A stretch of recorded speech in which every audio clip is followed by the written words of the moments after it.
अस्सलामुअलैकुम वरहमतुल्लाहि वबरकातुह। तमाम सुन्नी मुसलमान वफ़ादार रसूल मेरे सर के ताज हैं। तमाम देवबंदी वहाबी गद्दार रसूल दुश्मन रसूल जूते की नोक पर।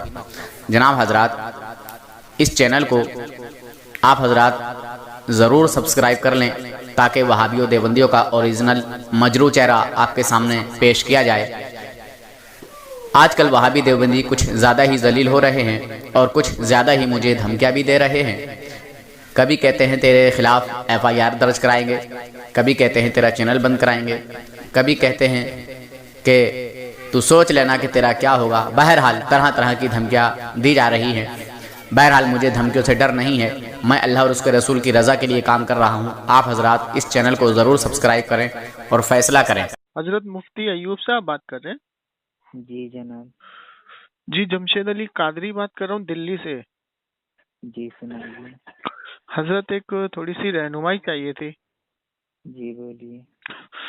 हजरत जैसे ये लोग मज़ारों पे जाते हैं, कब्र पे, जी और साहिब कब्र से अगर कहते हैं कि ये या बाबा या हजरत हम बहुत परेशान हैं, हमारी मदद कीजिए, जी हमारी रहनुमाई कीजिए, हाँ तो हजरत इस तरीके से मदद मांगना, मिसाल के तौर पे कि आज की तारीख में अगर कोई मदीना मुनव्वरा गया जी और नबी करीम सल्लल्लाहु अलैहि वसल्लम की बारगाह में हाजिर हुआ जी और इस तरीके से मदद मांगी कि ए मोहम्मद सल्लल्लाहु अलैहि वसल्लम हमारी रहनुमाई कीजिए, हम बहुत परेशान हाल हैं, बहुत तंगी में हैं जी और आप हमारी रहनुमाई कीजिए, माली जी हालत से परेशान हैं, या इस तरीके की जी मदद मांगे, जी।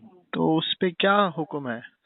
देखिए हुक्म, मसला ये है, जी कब्र पे जाना जायज, पहली जी बात। जी दूसरा, वहाँ जा कर के मांगने की दो सूरतें निकलती हैं। एक ये है कि वहाँ जा कर के आदमी बोले हम्म कि ऐ अल्लाह, ये नेक बंदा है, या तेरा नबी है, या साले बंदा है, या तेरा वली है, इसके सदक़े तो फैज मुझे ये दे दे, या मेरी ये रहनुमाई फरमाए, या मुझे हिदायत दे दे। हम्म, समझें, ये भी बेहतर है, जायज़ है।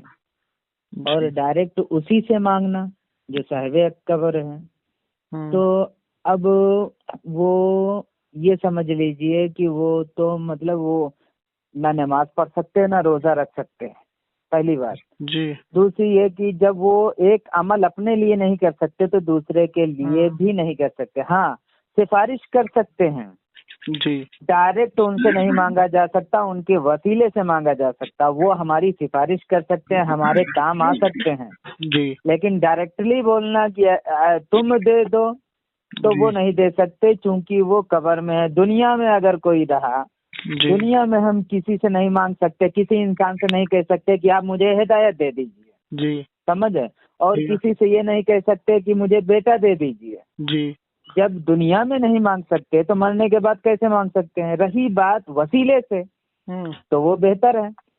अच्छा, किसी के भी किसी एक छोटा सा नेकी किए तो उसके वसीले से मांग सकते हैं।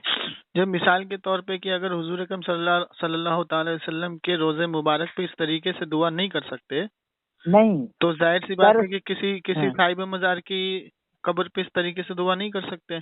मैं बोल रहा हूँ दुआ कर सकते हैं, लेकिन जी ये बोलना कि तुम ही दे दो, जी ये गलत है। क्योंकि सिर्फ अल्लाह से मांगा जा सकता है, किसी और से नहीं। अच्छा, किसी और के वसीले से मांगा जा सकता है। अगर कोई ऐसे डायरेक्ट मांगे जी, तो उस पे क्या हुक्म आएगा हजरत?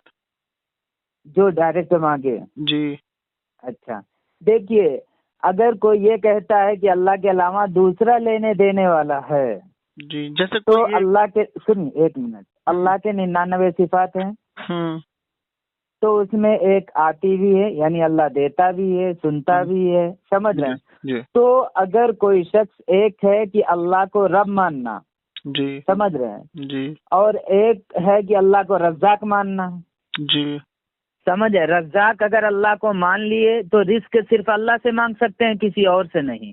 जी और किसी से मांगे तो गोया अल्लाह की एक सिफत है रज़्ज़ाक, जी और रज़्ज़ाकियत में आपने शरीक कर दिया अल्लाह के, तो वो सिफाती शिर्क हुआ। वरना उस किसी के वसीले से तो मांगा जा सकता है, नबी के वसीले से या अपना कोई अमल किए उसके वसीले से कोई गलत नहीं। समझ रहे हैं? तो मैं ये कहता कि जैसे अगर कोई शख्स गया मजार पे और कहे बाबा की आप मेरी रहनुमाई कीजिए और मैं बहुत तंग हालत में हूँ और बहुत परेशान हूँ, तो ऐसे डायरेक्ट मांगने वाले पे हुक्म क्या लगेगा हजरत? हुक्म क्या लगेगा? अब वो जो मतलब मांग रहा है वो खुद समझ रहा है कि जो काम अल्लाह करने वाला है, यानी अल्लाह कयामत के दिन मरने के बाद भी कुरान में भी है कि वहाँ पे भी जो सिफारिश करेंगे ना, जब तक अल्लाह उनको हुक्म, नबियों को भी हुक्म मिलेगा तभी सिफारिश करेंगे। वही तो मैं कह रहा हूँ, मैं वही तो कह रहा हूँ कि हजरत कोई अगर इस तरीके से मांगे तो वही तो मैं समझ गया कि जहालत है। जी हाँ, कि अगर इस तरीके से कोई मांगता है जी हाँ, और किसी की बात को नहीं सुनता है और वो डायरेक्ट मांगता है कि बाबा आप मदद कर दीजिए और आप दस्तगिरी फरमा दीजिए, तो उस पे हुक्म क्या आएगा? मैं ये पूछना चाह रहा था। आप तो मुफ्ती साहब है ना। एक मेरी बात सुनिए, देखिए हुजूर सल्लल्लाहु अलैहि वसल्लम आए थे सारी दुनिया को मुसलमान बनाने के लिए। जी। कुफ्फार को भी गए और मुसलमान बनाए, काफी मुशरिकीन को भी गए मुसलमान बनाए। और हुजूर सल्लल्लाहु अलैहि वसल्लम के जमाने में खुद 26 मुनाफिकीन थे मदीना मुनव्वरा में, उन्हीं के साथ नमाज पढ़ते थे और उनकी लिस्ट पूरी हुजूर सल्लल्लाहु अलैहि वसल्लम के हाथ में थी। जी। समझ रहे हैं? हजरत हुज़ैफा को मालूम था जी। लेकिन हुजूर सल्लल्लाहु अलैहि वसल्लम ने किसी को कान पकड़ के मस्जिद से नहीं निकाला जी। और किसी पर कुफ्र का फतवा नहीं लगाया। जी। समझ रहे हैं? और आज कहा जाता है अल उलमा वरासतुल अंबिया, उलमा वारिस हैं अंबिया के। जी।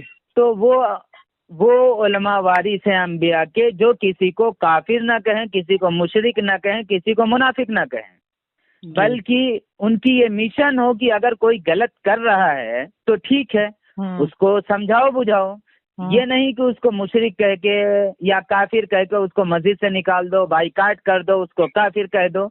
समझ रहे हैं? तो इसलिए अगर वो गलत कर रहा है तो हमारा ये काम है कि हम उसको समझाएं बुझाएं, ये नहीं कि उस पर कुफ्र का फतवा लगा के उसको बाइकाट कर दे और मस्जिद में ना आने दे। तो मैं वही तो पूछना चाह रहा था हजरत कि जैसे एक हदीस मुबारका मिलती है जी कि नबी पाक सल्लल्लाहु अलैहि वसल्लम मिंबर पे खड़े थे, जलवा अफरोज थे और आप वाज फरमाते हैं और फरमाते हैं कि खुदा की कसम मैं यहाँ से अपने कौसर को देख रहा हूँ। जी हाँ। ठीक। तो वहाँ पे जो मुनाफिक बैठे थे तो उन्होंने मजाक उड़ाया, मजाक उड़ाने के बाद कहा कि हम मुनाफिक बैठे, हमारा तो पता नहीं और बात करते हैं कौसर की और जन्नत और दोजक की। जी हाँ। तो एक सहाबी ने सुना उनकी गुफ्तगू और हजरत उमर के पास पहुंचे। हजरत उमर रज़ियल्लाहु ताला अन्हु से बताया कि ये मुनाफिक इस तरीके से गुफ्तगू कर रहे थे। जी हाँ। तो आप हुजूर की बारगाह में आए, हुजूर से फरमाया या रसूलुल्लाह ये मुनाफिक है, इनको मस्जिद से निकालते क्यों नहीं? तो आपने फरमाया कि मैं जानता हूँ उमर, लेकिन अल्लाह का हुक्म नहीं आया अभी। जी हाँ। तो हजरत उमर रज़ियल्लाहु ताला अन्हु चले गए और फरमाया कि जब तक अल्लाह का हुक्म नहीं आएगा उमर मस्जिद में तशरीफ नहीं लाएगा। जी। तो अल्लाह के रसूल सल्लल्लाहु अलैहि वसल्लम ने सहाबा इकराम से बोला कि जाओ उमर को बुला के लाओ। तो हजरत उमर मुस्कुराते हुए आए और फरमाया या रसूलल्लाह हुक्म आ गया? फरमाया हाँ हुक्म आ गया। अल्लाह के रसूल सल्लल्लाहु अलैहि वसल्लम मिंबर पे खड़े हुए और एक एक मुनाफिक का नाम और उनकी वल्दियत भी बताई जी। और मस्जिद से घसीट घसीट के निकलवाया। यहाँ तक के 500 मुनाफिक थे जिसमें औरतें भी थी और मर्द भी थे। जी। तो इस हदीस से तो ये साबित हुआ अच्छा, वो हदीस तो मुझे बता दीजिए जनाब। बुखारी शरीफ की हदीस है, जिल्द इसकी 4 है। ठीक है जी। और उसकी स्क्रीनशॉट तो भेज सकते हैं जी आप? बिल्कुल भेज देंगे आपको इंशाल्लाह। वो भेज दीजिए, पढ़ लें, हो सकता है मेरी रहनुमाई हो जाए। जी बिल्कुल भेजेंगे इंशाल्लाह। जी। उसके बाद एक एक वो मुनाफिक का जो है नाम लेकर उनकी वल्दियत लेके हुजूर ने उनको मस्जिद से बाहर निकलवाया। जी जी। और यहाँ तक कि उसमें ये भी आया है हदीस में कि उन मुनाफिकों की दाढ़ियों पकड़ पकड़ के निकाला। जी, अगर ये हदीस मिल जाए तो बेहतर होगा क्योंकि हदीस ही में है। जी जी। हजरत उमर का जब दौर आया। एक चीज सुन। हाँ बोलिए। एक और सुनो, कुरान में भी जी क्या कहते हैं एक मुनाफिक के 10 ऐब बताए गए। जी हाँ। जिसमें एक ऐब उसका ये भी है कि उसकी असल में खता है। जी। ठीक है ना। और जी जी अल्लाह के रसूल सल्लल्लाहु अलैहि वसल्लम ने उस मुनाफिक के 9-10 ऐब बताए, एक उसकी असल में खता। जी ठीक, तो जी अब तो कुरान से भी मुनाफिकत साबित हुई जी और साबित हदीस होती से। इन्नल अब सुनिए मुनाफिकीन फी दरकिल अस्फली मिनन नार। जी, अब सुनिए दूसरी, साबित होनी एक बात और नहीं सुनिए, है, एक मसला और ये सुनिए, है कि हाँ एक और जी सुन हाँ लीजिए जी कि आपको तो ये पता ही होगा कि मस्जिद जर्रार बनाई थी मुनाफिकों ने। जी हाँ अल्लाह के रसूल सल्लल्लाहु अलैहि वसल्लम के पास तशरीफ लाए और उन मुनाफिकों ने कहा कि या रसूलुल्लाह सल्लल्लाहु अलैहि वसल्लम, आप हमारी मस्जिद में तशरीफ ले चलिए, आपने तो हमारी हमको मस्जिद से निकलवा दिया, जी हमने अपनी मस्जिद बनाई है, उसमें तशरीफ ले चलिए। तो अल्लाह तबारक व तआला का हुक्म आया कि मोहम्मद सल्लल्लाहु अलैहि वसल्लम इस मस्जिद को तोड़वा दो, जी ये फितना बर्पा करने वाली मस्जिद है। तो अल्लाह के रसूल ने सहाबा इकराम को भेज के उस मस्जिद को तोड़वा दिया। जी ठीक है ना? तो इस जी हदीस से भी ये साबित होता है कि मुनाफिकों को मस्जिद से निकाला गया। वही तो हदीस में चाहता हूँ जनाब। मैं आपको सारी हदीसें भेज दूंगा इंशाल्लाह। ठीक है, अगर भेज दें तो तो मैं अब बेहतर ये, होगा। हाँ, मैं फिर वापस हाँ अपने मुद्दे पे आता हूँ कि जी अगर हाँ कोई शख्स मिसाल के जी तौर हाँ पे इसी तरीके से दुआ करते हुए, मांगते हुए जी कब्र से और दुनिया से चला जाता है, जी हाँ तो उस पे हुक्म क्या लगेगा? अब तो दुनिया से चला गया वो, जी हाँ तो अब जो दुनिया से चला गया, क्योंकि उसको तो फिर तौबा का शरफ मिला ही नहीं, जी। तो अब उस पे हुक्म क्या आएगा? देखिए, अगर कलमा पढ़ा है तो उसे हम मुसलमान ही समझेंगे, मुसलमान ही समझे, मतलब उसके ऊपर क्योंकि कोई हुक्म नहीं आएगा। सुनिए, नहीं, हुक्म उलमा बहुत सारे तरीके के हैं, वो सब अपना अपना हुक्म लगाएं, वो उनकी मर्जी है, क्योंकि उनको जवाब देना उनके हिसाब से, हमें जवाब देना अपने हिसाब से। हम बस इतना जानते हैं, कोई एक बार पूरी जिंदगी में कलमा पढ़ा है तो वो पूरी जिंदगी में कभी ना कभी जन्नत में जरूर जाएगा। जब वो जन्नत में जाएगा तो हम कुफ्र का फतवा लगाने वाले होते कौन है, ये बताइए। जी, देखिए, आपकी बात तो मुझे बहुत अच्छी लगी, ये जो आपने बात बोली। देखिए, मैं एक किताब पढ़ रहा था जिसका नाम है इमदादुल मुस्कात, जी इमदादुल मिशकात। जी इसके मुसन्निफ है हजरत अल्लामा हाकिमुल उम्मत अशरफ अली थानवी साहब। जी इसमें वो पहले सफ़े पे लिखते हैं, सफ़ा 111, जी उस पे लिखते हैं कि हजरत ने तकरीर फरमाई जी और फरमाया कि फकीर मरता नहीं, ये सिर्फ एक मकान से दूसरे मकान में इंतकाल करता है। जी ठीक है ना? फकीर के कुर्ब से वही क्या कहते हैं फायदा हासिल होता है, जी फकीर की कब्र से वही फायदा हासिल होता है जो फायदा उसकी जाहिर जिंदगी से होता था। जी ठीक, और आगे फरमाते हैं कि इसका बाप का नाम है करामाते औलिया। जी आगे फरमाते हैं हाजी इमदादुल्लाह मक्की रहमतुल्लाह अलैह के बारे में। कहते हैं मेरे हजरत का एक मुरीद था, बाद वफात उनकी कब्र पे गया और फरमाया, हजरत मैं बहुत परेशान हूँ, रोटियों का मोहताज हूँ, दस्तगीरी फरमाइए, जी हमारे मजार से अपने मजार से दस्तगीरी फरमाइए। जी तो हाजी इमदादुल्लाह मक्की रहमतुल्लाह अलैह उसके ख्वाब में तशरीफ लाते हैं और फरमाते हैं कि तुझे रोज मेरी कब्र से आधा आना मिला करेगा।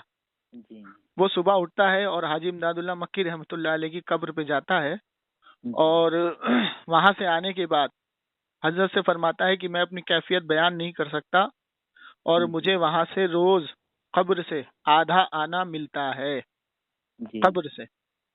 जी तो हजरत ये तो आपके घर से एक अशरफ अली थानवी साहब की इबारत मिली। जी दूसरी मेरे चीज, घर से कैसे हुई ये बताइए। अशरफ अली थानवी साहब देवबंद तो के, मेरे घर के हुए? नहीं आपके नहीं हुए। हाँ, मेरे कोई नहीं है मेरा। आप कौन से सिलसिले से ताल्लुक रखते हैं? मैं किसी सिलसिले से नहीं हूँ, बस मैं मुसलमान हूँ। माशाल्लाह, आप देवबंद से ताल्लुक नहीं रखते? मेरा किसी भी धर्म किसी भी मसलक से ताल्लुक नहीं, बस मेरा दीन इस्लाम है, मेरा मजहब मुसलमान है, क्योंकि कुरान कहता, सुनिए, एक मिनट हाँ बोलिए। एक हाँ, तो इस हिसाब से तो हजरत आप हदीस के खिलाफ चले गए। नहीं बिल्कुल नहीं, बोलिए कैसे खिलाफ है। अल्लाह के रसूल सल्लल्लाहु ताला अलैहि वसल्लम ने फरमाया सहाबा इकराम हाँ से कि हाँ बनी इसराइल में 72 फिरके होंगे। गुड, और सुनाइए। मेरी उम्मत में यकीनन 73 फिरके होंगे। बिल्कुल सही बोले। सहाबा और इकराम ने फरमाया, सुन हाँ लीजिए पूरी जी हाँ, हदीस पढ़ने दीजिए। पढ़िए। सहाबा इकराम ने फरमाया या रसूल अल्लाह, और फरमाया कि जो 72 फिरके जहन्नम में जाएंगे, एक जमात जो जन्नत में जाएगी 72 में से वो एक जमात। तो सहाबा इकराम ने फरमाया या रसूल अल्लाह वो जमात कौन सी होगी? जी तो फरमाया कि जो मेरे और मेरे सहाबा की सुन्नत पे जी अमल करेगा, यानी अहले सुन्नत जी वल जमात। जी। और आप कह रहे हैं कि आपकी कोई जमात ही नहीं है, तो आप अहले मेरी सुन्नत बात वल भी जमात। सुन लीजिए। अब दूसरी नहीं, चीज मेरी सुनिए, बात भी नहीं सुन आप दूसरी लीजिए चीज, जनाब। नहीं एक मिनट हजरत हाँ दूसरी चीज यह है कि अहले सुन्नत वल जमात आज की तारीख में अपने आप को अहले हदीस भी कहते हैं, जी हाँ, दारुल उलूम देवबंद भी कहते हैं, जी हाँ, दारुल उलूम देवबंद नदवा वाले भी कहते हैं, और जी हाँ, बरेलवी भी कहते हैं। जी ठीक है ना? तो अहले जी सुन्नत वल जमात इसका मतलब हदीस के मुताबिक जन्नती है। जी ठीक। आप कह रहे हैं जी। आपकी कोई जमात नहीं है, आप तन्हा अकेले वाहिद हैं। पहले सुनेंगे तब ना मैं पूरी ये बात सुनूंगा फैसला ना, आप नहीं करेंगे। नहीं पूरी बात सुनूंगा। हाँ तो हाँ यहाँ से मिसाल जो दी गई है जमात से, तो जमात जी बनती है इजमा से। जी हाँ इजमा में आपके मुसन्निफ, आपके आलिम, जब जी। तक आप उनका नाम नहीं बताएंगे तो यहाँ से तो जमात साबित नहीं होगी ना। मैं बता रहा हूँ ना, जी आप फरमाइए, मेरी पहले रहनुमाई पूरी कीजिए। आधी बात सुन करके फतवा लगाना। समझ ये कैसा आप खुद समझ सकते हैं, मैं नहीं बोलूंगा। अब मेरी बात पहले सुनिए। तो मुझे ये बताइए कि अशरफ अली थानवी साहब के बारे में आपका क्या ख्याल है? मैं बस ये समझता हूँ जो एक बार कलमा पढ़ा वो मुसलमान है, किसी भी मसलक का हो। नहीं, हदीस में ये आया ही नहीं है।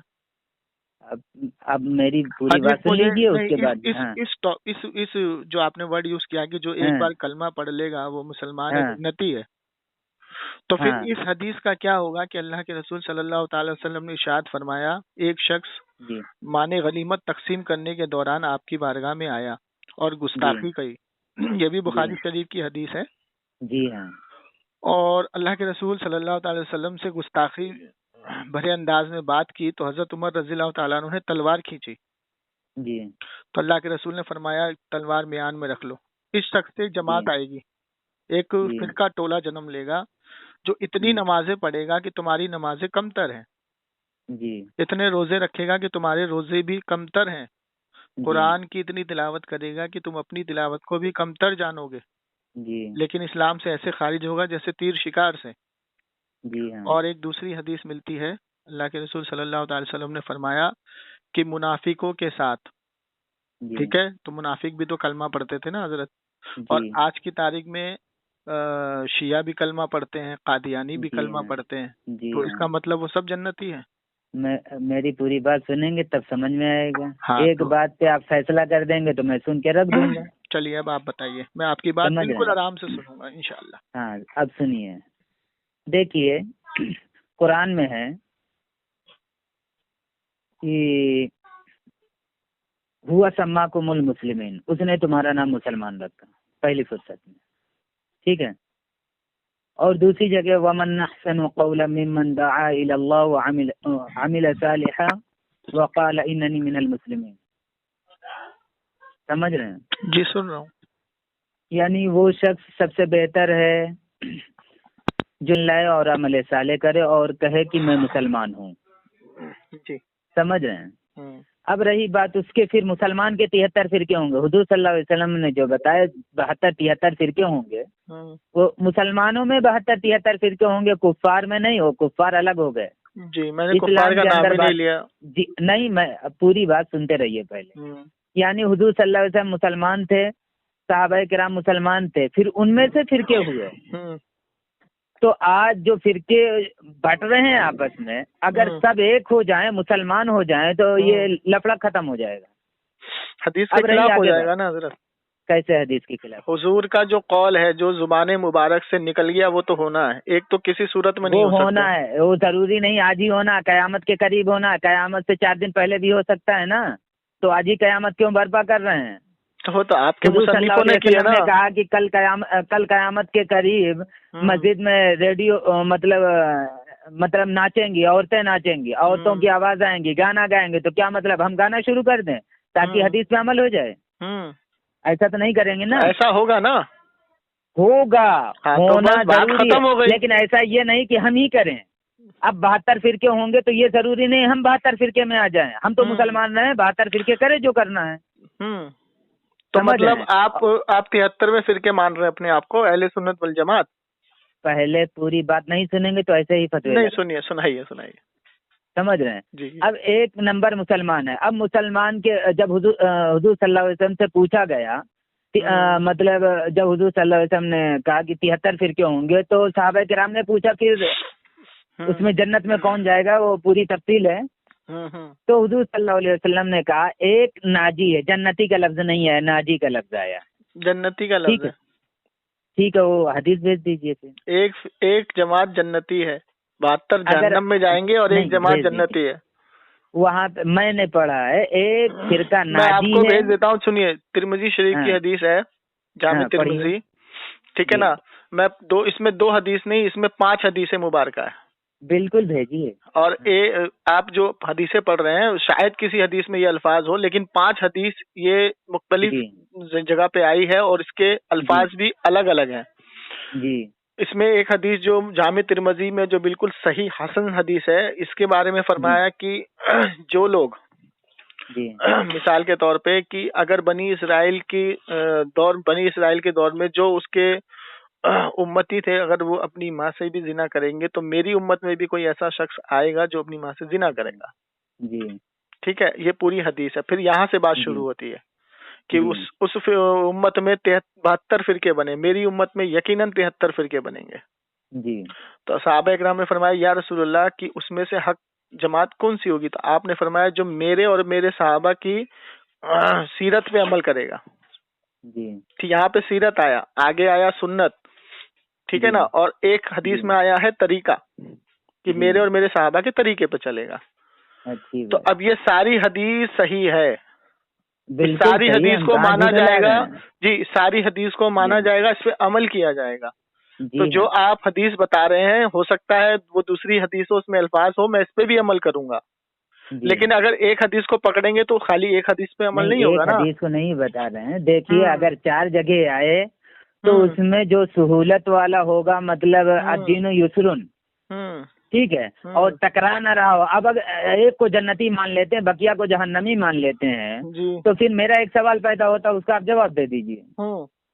वो सवाल ये है कि ये बताइए जो जहन्नम में चले गए वो जन्नत में कभी आएंगे कि नहीं? नहीं आएंगे जी, नहीं। वो 72 फिरके में से कोई नहीं आएगा? कोई नहीं आएगा। अच्छा। यहाँ पे बात साफ हो गई ना कि बात। अच्छा, ये बताइए सिफारिश किस? सुनिए, बात सुनिए। अगर हुजूर ये कहते हैं कि 72 उस टाइम के लिए जहन्नमी होंगे लेकिन बाद में जन्नत में आएंगे, तो यहाँ तो हदीस के अल्फाज ही नहीं मिलते, 5 हदीस में एक ही अल्फाज है। अच्छा ठीक है, कि 72 जहन्नम में 72 जहन्नमी है और एक जन्नती है। बता दीजिए सिफारिश किसकी करेंगे हुजूर सल्लल्लाहु अलैहि वसल्लम और ये लोग? सुन लीजिए, हाँ आप सुन लीजिए, जो 73वां फिरका होगा ना, जो अहले सुन्नत वल जमात है, सिफारिश सिर्फ इसी की जाएगी। वो तो जन्नत में जा ही चुके हैं, वो उन्हीं की सिफारिश भी होगी और वही जहन्नम में जाएंगे। उसमें क्या गुनाहगार नहीं होंगे क्या? अच्छा, उसमें गुनाहगार नहीं होंगे क्या? में आता हदीस में जो आता है लोग अपने अमाल को भुगत चुके होंगे तब औलिया किराम सिफारिश करेंगे लास्ट में अल्लाह। तो औलिया किराम भी उसी की सिफारिश करेंगे जो औलिया किराम की बात को मानेगा, ठीक है ना। मतलब एक सुनिए बात सुनिए, मुझे वजाहत करने दीजिए। औलिया किराम भी उसी की सिफारिश करेंगे जो औलिया किराम को औलिया मानेगा। आज की तारीख में सुन लीजिए, आज की तारीख में अहले हदीस औलिया को नहीं मानता। जी हाँ। कादियानी औलिया को नहीं मानता, तो औलिया उसकी सिफारिश क्यों करेंगे भाई? जी हाँ। अब सुनिए दूसरी चीज के शिया जो है सहाबा इकराम को नहीं मानता, ठीक है, खुलफाए राशिदीन को नहीं मानता, तो खुलफाए राशिदीन उसकी सिफारिश क्यों करेंगे? तो जो खुलफाए राशिदीन को मानता है, जो उन पे ईमान रखता है, औलिया इकराम को मानता है, उन पे ईमान रखता है, और उससे गुनाहे कबीरा भी हो जाए, ठीक है ना, गुनाहे कबीरा भी हो जाए, उसी हालत में वो मर जाए, कलमा गो हो और औलिया अंबिया पे अपना अकीदा रखता हो, उसकी सिफारिश की जाएगी। आप सुनिए, आपने जो मुफ्तियत का जो कोर्स किया है, मुफ्ती जो आप बने, ठीक, तो कौन से इदारे से आपने मुफ्ती की पढ़ाई मुकम्मल की? मैं हैदराबाद से किया। हैदराबाद में कौन से मदरसे से? सबीलुल सलाम। ये कौन से जमात से ताल्लुक रखता है? ये कई जमातों से ताल्लुक रखता है। कौन सी जमात से? हर जमात के लोग पढ़ते हैं। जी नहीं, देवबंद वाले, नहीं, नदवे वाले। नदवे वाले पढ़ते हैं, देवबंद वाले पढ़ते हैं, मानता हूँ। बरेलवी वाले जी नहीं हाँ। पढ़ते होंगे। पढ़ते हैं। मतलब ही नहीं बनता। एक नहीं दसियों में देखा मतलब हूँ। ही नहीं बनता। ऐसा कैसे मतलब? बिल्कुल नहीं, किसी सूरत में नहीं बनता। क्यों नहीं बनता? मैं बता रहा हूँ ना, मैं गारंटी लिख के दे सकता हूँ आपको। अच्छी बात। अब सुनिए, नदवे में आई, एक मैं मिनट, तो आप दिखाता हूँ। नदवे सिलसिले से बरेली। ताल्लुक रखते हैं या देवबंद सिलसिले से ताल्लुक रखते हैं? मैं नदवे से हूँ। बोलिए। नदवे से। तो नदवे वाले अशरफ अली थानवी के बारे में क्या अकीदा है उनका? अरे नदवे वालों क्या अकीदा है? हमें जन्नत में अकेले जाना है या नदवे वालों को पूरों को लेके तो जाना फिर है? ये आप तो बताइए। अभी बुजुर्गों की सिफारिश मांग रहे हो, हाफिजों की क्या? सिफारिश मांग रहे हो, क्या कहते हैं, औलिया की सिफारिश मांग रहे हो। तो जब तक आप हाँ। अकीदा नहीं रखोगे, सिफारिश कैसे होगी? अकीदा हमारा पर्सनल होगा कि हम पूरे खानदान की अकायद का जिम्मेदार जो है? ये अकीदा बताइए। आपका होगा वही तो आप अपने मानने वालों को अकीदा दोगे। अच्छा, जो तो हम आपके तो बस जो ये आप बोलते सुने, हैं। एक मिनट मुफ्ती हाँ, साहब, जी जो हाँ, आप मुफ्ती हो तो अपने शागिर्द को जब पढ़ाओगे तो वही अकीदा तो जी हाँ, उसको दोगे ना जो आपका अकीदा होगा। बिल्कुल बिल्कुल। ठीक, तो आपको जिसने पढ़ाया है आपको वही अकीदा तो उन्होंने दिया होगा ना, जो आपको जो तालीम दी है जिन्होंने। जी हाँ, ठीक, बोलिए। तो दारुल उलूम नदवा जो है, तो दारुल उलूम नदवा का औलिया इकराम के बारे में और जो देवबंद के 4-5-6 जो भी बड़े बड़े अकाबिर हैं उनके बारे में उनका जी। अकीदा क्या है, ये बता दीजिए, बात खत्म हो जाएगी। उनके बारे में अकीदा क्या मतलब? मतलब उनको क्या मुसलमान समझते हैं या काफिर मानते हैं? बिल्कुल मुसलमान है। तो जब मुसलमान है तो यहाँ तो फिर जब जाहिर सी बात है कि आपके घर से हवाला मिल रहा है कि मजार से डायरेक्ट मांगना, आपके घर के मुसन्निफ लिख रहे हैं। जी हाँ। आपके मुसन्निफ लिख रहे हैं कि डायरेक्ट जाके मजार से मांगने में कोई हर्ज नहीं। आप कह रहे हैं तो कि मैं इस कहाँ बोल तरीके रहा हूँ से नहीं काफिर मांग हो गए? सकते हैं? हाँ? तो यार एक मैं बात, कहाँ बोल रहा हूँ? हाँ? तो मुफ्ती साहब सुनिए, आप नहीं कह रहे ना, आप नहीं कह रहे ना, तो नहीं कह मेरे रहे ये हैं। कहने का मतलब है कि यही चीज जो बरेलवी करते हैं, पहली बात तो ये है कि बरेली का अकीदा ये नहीं है। बरेली का अकीदा ये है कि देने वाली जात अल्लाह की है। जी हाँ। ठीक, इनसे वसीला मांगा जाता है। ठीक है जी ना? हाँ। तो यही चीज बरेलवी करते हैं, तो आप उसको कबर पुजारी और क्या कहते हैं मुशरिक और पता नहीं क्या क्या क्या क्या फतवा लगाते हैं। कौन कहता है? आपके नदवे वाले, आपके देवबंद वाले। नदवे वाले कहते होंगे। हाँ, तो आप हमसे उनसे नदवे क्या वाले नहीं मतलब है। है? अरे आप देवबंद वाले नहीं है। मैं क्या बोल रहा हूँ? मैंने क्या बोला? सुनिए, वो लोग बोलते हैं फूल चढ़ाना गलत है, मैं बोलता हूँ चढ़ाओ, बोलते फातिया करना गलत है, मैं बोलता हूँ करो। जनाब तो हम उससे क्या हुए? जनाब, आपको जिन्होंने तालीम दी है, जी हाँ, ठीक, आपके नदवे वालों का यही फतवा है जी कि साहिबे मजार से डायरेक्ट मांगने वाला शिर्क करता है। जी हाँ, ठीक, देवबंद वालों का भी, आज के देवबंदियों का यही फतवा है कि डायरेक्ट मजार से मांगने वाला शिर्क करता है। लेकिन ये तो आपके घर से हवाले मिल रहे हैं। जी हाँ। ये तो आपके घर मेरे से घर हवाले से मिल रहे हवाला हैं। नहीं मिल रहा है। आपको मालूम होना चाहिए मैं किस मतलब कहाँ से हूँ। आप नदवा से है ना? मेरा पूरा खानदान बरेलवी है। आपका पूरा खानदान बरेलवी है और आप नदवा में पढ़ा कैसे चले गए? देवबंद में हूँ। पढ़ा देवबंद में हूँ। देखिए अब आप खुल रहे हैं, अभी तो आप कह रहे हैं आप नदवा में, आप कह रहे हैं देवबंद में पढ़ा हूँ। नहीं, पढ़ा हूँ नदवे में, देवबंद मसलक से है वो। अच्छा। पढ़ा हूँ वहाँ, लेकिन एक बात याद रखिए, पढ़ता सबका हूँ, लेकिन ये मतलब जहाँ से इख्तिलाफ हुआ है वहाँ तक के उलमा की सारी बात मैं ठंडे बस्ते में रख देता हूँ, मुताला कर लेता हूँ। वो क्या कहते हैं, वो क्या कहते हैं, पढ़ता सबका हूँ, अमल करने की बारी आती है तो मेरा तो यही मुझे आपसे कुरान से कहना ढूंढना है, कुरान से ढूंढना है, हदीस से ढूंढना है, बस। देखिए, कुरान भी जब समझ में आएगा जब उसकी तफसीर पढ़ेंगे। जी हाँ, क्योंकि आले इमरान सूरह आयत नंबर 7 में अल्लाह ताला फरमाता है, कुरान में 2 किस्म की आयत है, एक आयत मुहकम, एक आयत मुतशाबे, और कुछ लोग मुतशाबे आयत के पीछे पढ़ के गुमराह हो जाते हैं। जी हाँ। ठीक, तो मुतशाबे आयत कौन सी है, मुहकम आयत कौन सी है, इसको पढ़ने के लिए, समझने के लिए हमें तफसीर में जाना पड़ेगा। जी हाँ। तो जाहिर सी बात है कि जो साहिबे तफसीर होंगे हमें उनकी हर बात को मानना पड़ेगा। जी हाँ। ठीक, तो साहिबे तफसीर का अकीदा ये है कि मजार पे उजरत जाके ले सकते हो, और आपका अकीदा नहीं ले सकते हो, तो बात टकरा गई। फिर मुझे बोले मेरा अकीदा कैसा हो गया वो? अच्छा, आपका अकीदा क्या है कि हम साहिबे मजार से डायरेक्ट मांग सकते हैं कि नहीं? नहीं, मैं तो बोलता हूँ डायरेक्ट नहीं मांगना चाहिए। तो जो मैंने वही आपसे पूछा, सुनिए, मैंने वही पूछा कि जो मांगे उसमें हुक्म क्या आएगा? फिर मैं आप क्या तो बोल रहा मुफ्ती हूँ? हजरत, आप तो मुफ्ती, मुफ्ती तो फतवा दे सकता है ना। अगर मुफ्ती फतवा नहीं दे सकता, सुनिए, मतलब नहीं सबको जहन्नम में ढकेलता है। नहीं तो सुन तो लीजिए ना जनाब, वो तो मर गया ना फिर जी। जो मांग रहा था डायरेक्ट, वो तो किसी की बात को सुना ही नहीं, वो तो मर गया। जी हाँ। तो जब वो मर गया तब तो उस पर हुक्म लगेगा ना, या तो उसकी नमाज पढ़ाई जाएगी जनाजे की, या तो नहीं पढ़ाई जाएगी। तो हुक्म लगाने वाले हम हैं या अल्लाह है? नहीं तो मुफ्ती किस लिए बनता है आदमी? मुफ्ती किस लिए बनता है? मुफ्ती का काम क्या होता है? लोगों को रास्ता बताने के। मुफ्ती का काम लोगों को रास्ता ही बताना नहीं होता है, मुफ्ती का काम गलत पे फतवा देना भी होता है। जी हाँ। तो मैं आपसे फतवा मांग रहा हूँ। जी हाँ। तो मुझे फतवा बताइए। वो तो मर गया जो डायरेक्ट मांगता था, उस पर क्या फतवा लगेगा? मर गया है। हाँ, तो जिसका दिल चाह रहा है उसके पीछे नमाज पढ़ने की, वो पढ़ ले। नहीं वो नमाज नहीं चाह रहा, अरे भाई मेरी बात सुनिए, तो नमाज अब पढ़ेगा कैसे उसका? वो तो मर गया, डायरेक्ट मजार से मांगते मांगते वो तो मर गया, किसी की बात ही नहीं सुना वो। 1 मिनट, तो मतलब दुनिया में सारे ऐसे ही नहीं है जो नहीं मांगते? तो है मांगने वाला, वो आपसे हजरत क्या बोल रहा हूँ कि एक शख्स डायरेक्ट मजार से उजरत लेता है, डायरेक्ट मांगता है, और उसको कोई समझाया कि भाई डायरेक्ट मांगना मना है, हराम है, वो मानता ही नहीं किसी की बात। जी हाँ। तो वो डायरेक्ट मांगते मांगते दुनिया से मर गया। जी हाँ। अब आपके पास कोई आया कि मुफ्ती साहब ये मजार से डायरेक्ट मांगता था और ये किसी की बात को नहीं सुनता था, तो इसकी नमाज जनाजा पढ़ी जाए या नहीं पढ़ी जाए? जी। तो आपका काम है उसको फतवा देना। जी हाँ। तो अगर आप उसको नमाज की इजाजत देंगे तो कुरान हदीस से आप समझाएंगे। जी हाँ। और अगर आप उसकी नमाज की इजाजत नहीं देंगे तो भी कुरान हदीस से समझाएंगे। तो कुरान ये कहता है कि जिसने शिर्क किया, जी हाँ, यहाँ तक कि अल्लाह के रसूल सल्लल्लाहु अलैहि वसल्लम ने हजरत हुज़ैफा रज़ियल्लाहु ताला अन्हु को कयामत तक के मुनाफिकों के नाम बता दिए थे। जी। तो जिसने शिर्क किया, जिसने हराम काम किया, ठीक है ना, जानबूझकर, और किसी की बात को नहीं सुनता, तो मुफ्ती साहब उस पे हुक्म क्या आएगा? उसकी नमाज पढ़ी जाएगी नहीं पढ़ी जाएगी?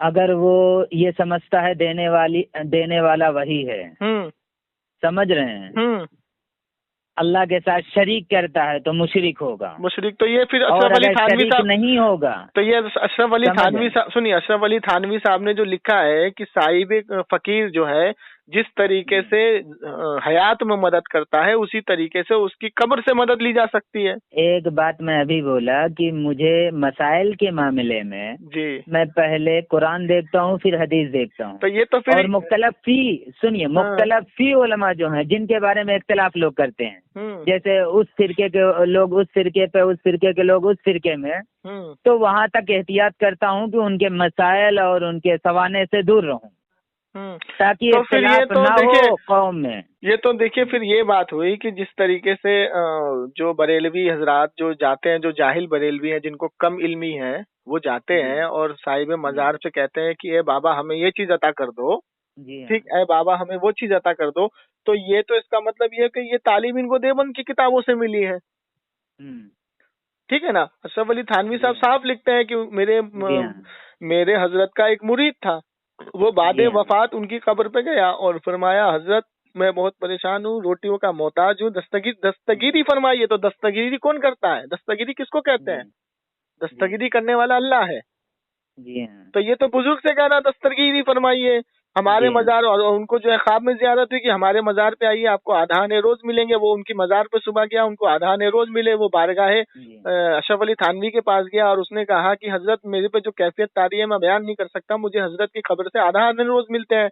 और आगे अशरफ अली थानवी साहब लिखते हैं कि ये था मेरे पीर की करामत। वो तो लिखते ही नहीं कि ये शिर्क किया है, बिदअत किया। नहीं देखिए, हवाला देना तो मैं भी 1000 हवाले नहीं, मैं आपको स्कैन पे दूंगा। क्या बात कर रहे हैं? सुनिए बात सुनिए। किताब मैंने आपको बताया, किताब का मैं आपको इमदादुल मुश्ताक बहुत मशहूर किताब है, सफा नंबर 111 खोलिए। अगर ये जो मैं आपको हवाला दे रहा हूँ अगर ये गलत साबित हो तो आप मुझे कॉल कीजिए, ठीक है। इमदादुल मुश्ताक बहुत फेमस किताब है अशरफ अली थानवी साहब की, और इसका सफा नंबर 111 खोलिए, आप पढ़िए। और अगर नहीं है आपके पास तो मैं PDF करके पूरी किताब भी भेजता हूँ, सफा भी भेजता हूँ, ठीक है ना। तो हजरत ये जो आपका अकीदा है ना कि मैं किसी जमात से ताल्लुक नहीं रखता, मैं वाहिद ऐसा इंसान हूँ, तो सबसे पहली बात तो ये अकीदा दुरुस्त नहीं है।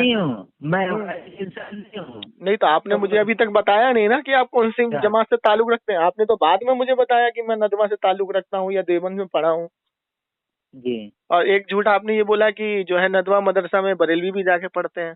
हाँ बिल्कुल पढ़ते हैं, मेरे कई साथी हैं बरेलवी, मैं नहीं मानता इस बचपन चीज से वो साथ में पढ़े हैं। को, नहीं मैं मानता। खुद बरेलवी खानदान से हूँ। देखिए आप खानदान से अब क्या जरूर है, चाहिए? सुनो बात सुनो, हाँ। आप खानदान से जरूर है, किसी जिसको इल्म नहीं होगा ना बरेलवियों के बारे में, उन्होंने आपका दाखिला करा दिया होगा वहाँ पे, मैं मानता हूँ। अच्छा। लेकिन कोई भी बरेलवी का आलिम अपने बच्चों को जी। उसमें तालीम नहीं दिलाएगा, अच्छा। क्योंकि अहले सुन्नत वल जमात हनफी बरेलवी के खुद इतने इदारे और मदरसे मौजूद हैं, ठीक, जी। की जरूरत नहीं है कहीं जाने की। अच्छी बात। चलिए, अब दूसरी चीज ये है कि सबसे पहली बात तो ये है कि अपना अकीदा ठीक कीजिए, अच्छी बात कर ठीक लेंगे। है ना। हाँ। और तीसरी चीज ये है कि आप जो रहनुमाई कर रहे हैं, तो मुझे तो पता नहीं जी। कि आप मुफ्ती अपने आप को कह रहे हैं मुझे, लेकिन लग नहीं हो रहा कि सकता है ना हो। आपकी जो मुझे आपकी बातों से नहीं लग रहा कि आप मुफ्ती की डिग्री ले जी। चुके हैं। अच्छी बात है, हो सकता है ना हो, फराड हो। अच्छा, कितने दिन पढ़ाई की आपने मुफ्ती की? 11 साल। 11 साल। अच्छा ठीक, 11 साल में मुफ्ती का कोर्स हो जाता है? 14 साल में होता है। अच्छा अच्छा, चलिए ठीक है। लेकिन हजरत, हम तो मुफ्ती से, देखिए हमारे जो मुफ्ती इकराम है ना, वो जी। रहनुमाई ऐसी करते हैं कि जैसे बोतल पे ढक्कन फिट हो जाए ना, ऐसी रहनुमाई जी। करते हैं। जी। एक मुफ्ती का सबसे पहली बात तो ये कौल ही गलत है कि मैं किसी जमात से या किसी इदारे से या किसी मौलवी से ताल्लुक नहीं, मैं कुरान हदीस देखता हूँ, यही कौल गलत है। क्यों? क्योंकि हम जो है ना इमाम अबू हनीफा रहमतुल्लाह अलैह को फॉलो करते हैं। जी हाँ। तो इमाम अबू हनीफा रहमतुल्लाह अलैह को फॉलो किस लिए करते हैं, क्या वजह है उसकी? क्योंकि उनकी जो फतवाजात है और उनकी जो तालीम है, ठीक है ना, उनका लोहा हर आलिम ने माना है। जी। और उनकी फतवाजात और उनकी किताबें पढ़े बिना ना कोई मौलवी बन सकता है, ना तो मुफ्ती बन सकता है आज की जी। तारीख में। जी। जितने भी अहले हदीस हो या अहले नदवा हो या देवबंद हो, जब तक उनकी दुर्रे मुख्तार से लेके सारी किताबों का मुताला नहीं किया जाएगा, वो आलिम बन ही नहीं सकता। और अच्छी एक बात। चीज आपको मैं बता दूं कि दुर्रे मुख्तार आपने देखी होगी, 40 जिल्द में है। जी। और उसको उसकी पता है आपको कि उसकी शरह किसने लिखी है? किसने लिखी है बता अहमद दीजिए। रजा खान फाजले बरेलवी एक वाहिद ऐसे आलिम है जिन्होंने उनकी पूरी शरह लिखी है, 40 जिल्द अच्छी की। बात। अच्छी बात। तो 40 जिल्द की तालीम लेने के लिए और उसकी शरह के साथ तालीम लेने के लिए आपको अहमद रजा का लोहा भी मानना पड़ेगा। अच्छी बात है। जी। तो हजरत अपना अकीदा दुरुस्त कीजिए और इंशाल्लाह फिर आपसे अच्छी। गुफ्तगू होगी, ठीक है ना। अच्छी बात है। चलिए ठीक है, रखता हूँ। ठीक है।